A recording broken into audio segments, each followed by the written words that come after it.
Isa sa masarap na easy na gagawin sa ating saging saba ay ang style na ating gagawin ngayon. So, meron tayong saging saba.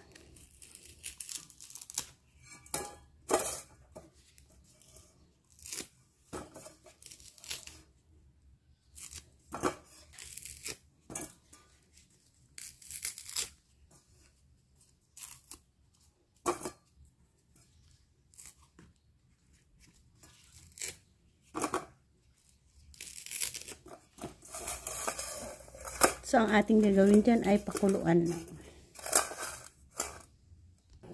Yan, nilagyan ng tubig at pakuluan. Pan.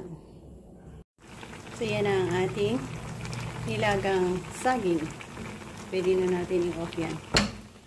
Sarap na ang ating merienda for today. Coffee time. So, nilagang saging at kape. Yan ang ating masarap na merienda. Yes, merienda.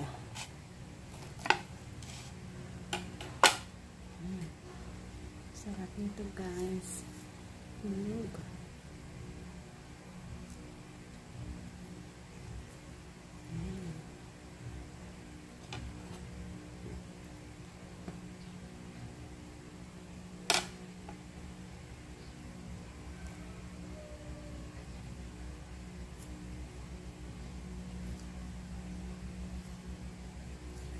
Mga simpleng pagkain na masarap na din naman.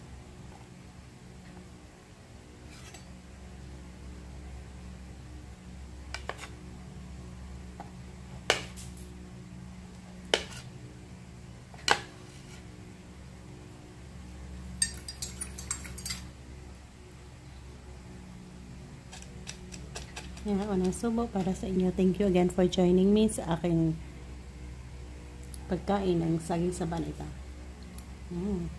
Pamis. Hirap. Kanamit.